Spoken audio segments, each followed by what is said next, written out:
జాతీయ రాష్ట్ర పర్యాటకులను ఆకర్షించే విధంగా కోనసీమలో కేరళ తరహా టూరిజం అభివృద్ధికి కృషి చేస్తున్నామని ఎమ్మెల్యే బండారు సత్యానందరావు తెలిపారు. కోనసీమలో eco, temple, water sports tourism అభివృద్ధికి ఎన్నో అవకాశాలు ఉన్నాయని అంటున్నారు. అంబేద్కర్ కోనసీమ జిల్లా ఆత్రేయపురంలో సంక్రాంతి ఉత్సవాలు ఆంధ్రప్రదేశ్ టూరిజం శాఖ ఆధ్వర్యంలో ఎమ్మెల్యే పర్యవేక్షణలో ఘనంగా ప్రారంభమయ్యాయి. Sir Arthur cotton Godavari trophy పేరుతో డ్రాగన్ పడవ పోటీలను వైభవంగా నిర్వహిస్తున్న నేపథ్యంలో ఎమ్మెల్యే బండారు సత్యానందరావుతో మా ఉమ్మడి తూర్పు గోదావరి ప్రతినిధి Sriramurthy face to face.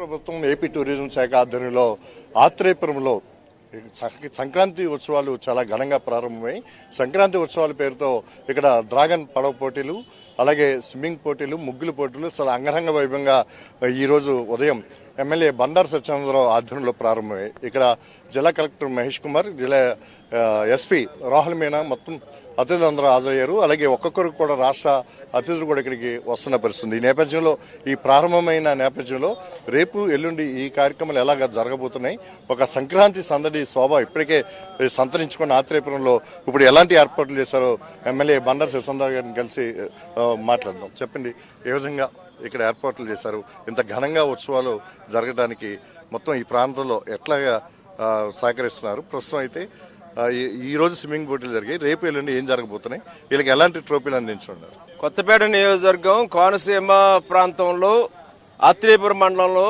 Bobbarlanka to లొల్లలాగుల దగ్గర ఉన్న కెనాల్లో ప్రకృతి ప్రసాదించిన వరం, కాటన్ మహాశయుడు అందించినటువంటి గొప్ప వరం. దీనిని మలుచుకుని ప్రపంచ పర్యాటకులను ఆకర్షించడం కోసం sir Arthur cotton Godavari trophy పేరుతో ఆత్రేయపురోత్సవం పేరుతో పెద్ద ఎత్తున ఈ సంవత్సరం ఈ రోజు రేపు ఎల్లుండ అంటే 11, 12, 13 తేదీల్లో రేపు గాలిపటాల పోటీలు జరగబోతూ ఉన్నాయి. లొల్లలాకుల ప్రాంతం మన జిల్లాలోనే చాలా ప్రకృతి రమణీయతతో పచ్చదనంతో ఈ ప్రాంతం శోభను పరిడిగించే విధంగా చాలా చక్కగా ప్రకృతి ప్రసాదించిన గొప్ప వరం మనకి లొల్లలాకులు. ఆ ప్రాంతాన్ని టూరిజంగా అభివృద్ధి చేయాలని, దానికి గుర్తింపు తీసుకురావాలని గత సంవత్సరం నిర్వహించిన పోటీలు ఇచ్చిన స్ఫూర్తితో గత సంవత్సరంలో పోటీలు విజయవంతం కావడం, ప్రపంచ పర్యాటకులను ఆకర్షించడం, రాష్ట్ర ప్రభుత్వం కూడా ఈసారి ముందుకు వచ్చి టూరిజం శాఖ ద్వారా జిల్లా కలెక్టర్ గారి చొరవతో రాష్ట్ర ప్రభుత్వం కూడా ఈనాడు నిధులు కేటాయించడం, ఇక్కడ స్పాన్సర్స్ ముందుకు రావడం, రేపు డ్రాగన్ పడవల పోటీలు కూడా అంతకంటే మించి రెట్టింపు ఉత్సాహంతో జరగబోతూ ఉన్నాయి. సాయంత్రం వేళ సాంస్కృతిక వినోద కార్యక్రమాలు కూడా కాలేజీ గ్రౌండ్లో నిర్వహించబోతా ఉన్నాం. సెలబ్రిటీలు రాబోతూ ఉన్నారు. సుప్రసిద్ధ సినీ నటులు శర్వానంద్ గారు కానీ, సినీ ఆర్కెస్ట్రాలు కానీ, యాంకర్స్ కానీ, సింగర్స్ కానీ, రేపు మళ్ళీ సహేర బ్యాండ్ కానీ, ఇతర అనేక రకాల ఇన్నోవేటివ్ యాక్టివిటీస్ ఏదైతే ఉందో వాటర్ ఫౌంటైన్ కానీ, లేదా వాటర్ ఫ్లై బోర్డు కానీ, ఇటువంటి ఎన్నో రకాలైనటువంటి వినూత్నమైన కయాకింగ్, కెనాయింగ్, ఇలాంటి పడవల పోటీలు కానీ రకరకాలైనటువంటి ఏర్పాట్లతోటి ఈ యొక్క ప్రాంతాన్ని పర్యాటక రంగంగా ప్రపంచ చిత్రపటం ఉంచడం కోసం అన్ని రకాల ప్రయత్నం చేస్తూ ఉన్నాం. అందరూ కూడా సంతోషిస్తూ ఉన్నారు. ఇప్పటికే లొల్లలాకులు అనేది ఆత్రేయపురంలో ఈ ప్రధాన పంట కాలువ, కోనసీమకంతా సాగునీరు అందించే పంట కాలువ.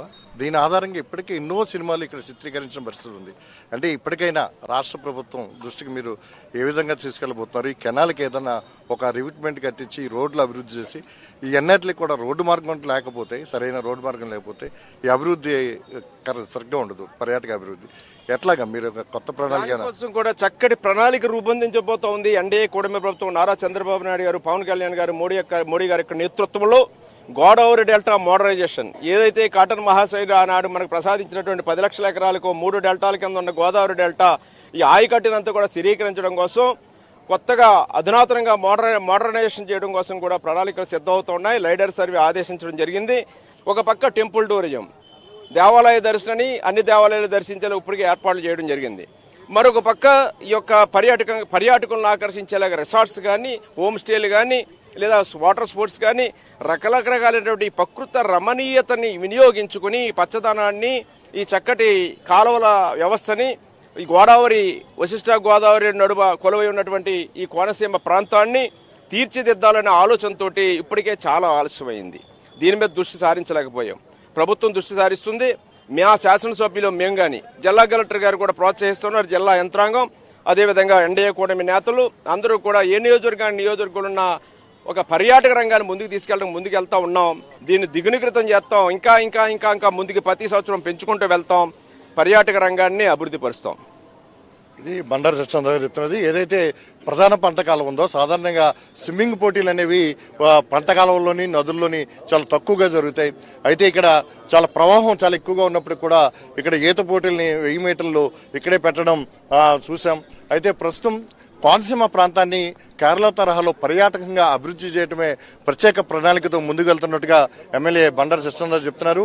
అదేవిధంగా ఇక్కడ కోనసీమలో ఎకో టూరిజం, అలాగే స్పోర్ట్స్ టూరిజం ఇట్లా అభివృద్ధి చేయడం కోసం, అలాగే టెంపుల్ టూరిజం అభివృద్ధి చేయడం కోసం కూడా ప్రత్యేక ప్రణాళికలు ఉన్నాయి. వాటిని అంతా అభివృద్ధి చేస్తూ ముందుకు వెళ్తూ ఒక కోనసీమని పర్యాటకంగా అభివృద్ధి చేయడం ద్వారా పర్యాటకుల్ని ఆకర్షించేందుకు ఇలాంటి గోదావరి ట్రోఫీ ఉత్సవాలు, ఇలాగ ఆత్రేయపురం ఉత్సవం దోహదపడుతుందని చెప్పి భావిస్తున్నట్టు ఎమ్మెల్యే బండారు చెప్తున్నారు. కెమెరామెన్ నానితో శ్రీరామూర్తి, ప్రైమ్ న్యూస్.